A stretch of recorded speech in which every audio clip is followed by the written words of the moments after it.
किसी ने क्या खूब कहा है कि औरों के मुकाबले ज़्यादा कुछ पाया नहीं मैंने। गिरता रहा संभलता रहा खुद, मगर कभी किसी को गिराया नहीं मैंने। एक बार एक राजा एक शिल्पकार के पास जाता है और बोलता है कि मैं एक मंदिर बनवा रहा हूँ और उसमें स्थापित करने के लिए मुझे एक भगवान की मूर्ति चाहिए जो तुम मुझे बना करके दे दो। तो शिल्पकार बोलता है कि ठीक है राजन, मैं आपको एक ऐसी ही मूर्ति बना करके दे दूंगा। और इतना बोलने के बाद में वो शिल्पकार जंगल निकल जाता है एक बहुत अच्छे पत्थर की तलाश में, जिससे वो शिल्पकार उस मूर्ति को बना सके। उसके बाद में जब वो जंगल में जाता है तो उसको 2 पत्थर मिलते हैं। तो शिल्पकार क्या करता है, उन दोनों पत्थर को उठा लाता है और लाने के बाद में क्या करता है कि पहले वाले पत्थर को उठाता है और उस पर अपने छेनी और हथौड़ी से काटता है उस पत्थर को, ताकि उसको मूर्ति में परिवर्तित कर सके। लेकिन जब वो उस पत्थर को काट रहा होता है, उस पर छेनी और हथौड़ी चला रहा होता है, तो उस पत्थर से आवाज़ आती है कि कृपया मुझे मत मारो, मुझे मत सताओ और मुझे मत काटो। वो पत्थर रोता है और शिल्पकार से गुहार लगाता है कि मुझे मत काटो। तो शिल्पकार को दया आ जाती है और वो उस पत्थर को साइड में रख देता है। और उसके बाद में वो शिल्पकार दूसरे पत्थर को उठाता है और उसको काटना और छाटना शुरू करता है, क्योंकि उसको मूर्ति बनाना था। लेकिन जो दूसरा पत्थर होता है उससे थोड़ी सी भी आवाज़ नहीं आती है और वो थोड़ा सा भी कुछ भी नहीं बोलता है। उस सारे दर्द को, सारे पीड़े को वो सह लेता है और बाद में एक खूबसूरत भगवान की मूर्ति में बनकर वो तैयार हो जाता है। फिर उसके बाद में वो शिल्पकार उस मूर्ति को उस राजा को समर्पित करता है और बोलता है कि ये आपकी मूर्ति तैयार हो गई।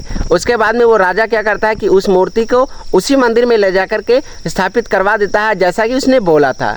उसके बाद में राजा उस शिल्पकार से बोलता है कि शिल्पकार जी, आपने मूर्ति तो दे दिया, ये तो ठीक है, लेकिन मुझे एक और पत्थर चाहिए जिस पर लोग अगर आएंगे पूजा करने तो बहुत सारे लोग नारियल लेकर आएंगे और उस नारियल को वो तोड़ेंगे कौन से पत्थर पर। तो इस पर शिल्पकार बोलता है कि ठीक है, आप मेरे घर पर चले जाइए और वहाँ पर एक और पत्थर पड़ा हुआ है, तो वहाँ से आप उस पत्थर को ले आइए और यहाँ पर लगा दीजिए। इतना सुनने के बाद में वो राजा अपने सैनिकों को भेजता है वो पत्थर मंगवाने के लिए, और वहाँ से सैनिक लोग पत्थर को लेकर आते हैं।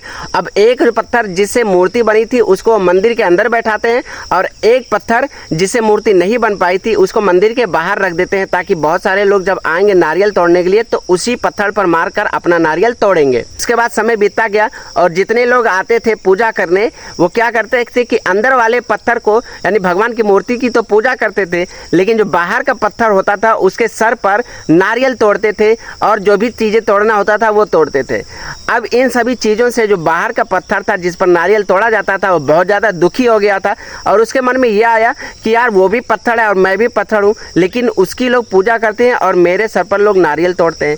उसके बाद में फिर कुछ दिन बीतता है, फिर एक रात उससे ये चीज़ बर्दाश्त नहीं होता है और फिर वो दूसरे वाले पत्थर से पूछता है कि भाई आखिर तू भी पत्थर है और मैं भी पत्थर हूँ, लेकिन लोग तेरी पूजा करते हैं और मुझे सताते हैं, मुझे दुख देते हैं, ऐसा क्यों? तो जो दूसरा पत्थर होता है, यानी कि जो भगवान की मूर्ति होती है, उसमें से जो जवाब आता है उसको आप ध्यान से सुनिएगा। जो मूर्ति होती है वो बोलते हैं कि भाई जब वो शिल्पकार तुम्हें मार रहा था, काट रहा था, यानी तुम्हें एक बहुत अच्छा रूप दे रहा था जिससे भी तुम्हारी लोग पूजा करते, तब तुमने अपने दर्द को, अपने पीड़ा को उससे कह दिया और उसके बाद में उसने तुम्हें छोड़ दिया, यानी कि उसने तुम्हें भगवान नहीं बनाया। लेकिन मैंने इन सभी दर्द को, इन सभी पीड़ा को बहुत अच्छे से सहा और मैंने उफ्तर नहीं की और इसी वजह से मैं आज भगवान हूँ और तुम एक नॉर्मल पत्थर हो। तब जाकर के ये बात उस पत्थर को समझ में आई कि मेरी गलती कहाँ है।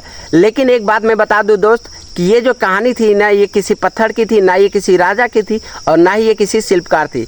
ये कहानी थी मेरी और आपकी। जब हमें ऊपर वाला दुख देता है, तकलीफ़ देता है, तो हम क्या करते हैं, उससे बोलते हैं कि आप हमें कितना दुख दे रहे हो, कितना तकलीफ़ देते हो, या फिर लोगों से बोलते हैं, शिकायत करते हैं। लेकिन एक्चुअल में जब आपका भगवान आपको दुख दे रहा है तो वो आपको बनाना चाहता है। कहते हैं कि छोटी सी झोपड़ी बनने में 1 दिन लगता है, लेकिन एक बड़ा महल बनने में काफ़ी समय का दिन लगता है दोस्त। तो इंतज़ार करिए अपना अवसर आने का, सही समय आने पर सब कुछ ठीक हो जाएगा। और अगर आपको ऊपर वाला दुख दे रहा है तो उसको याद करिए, कम से कम उसने आपको चुना है।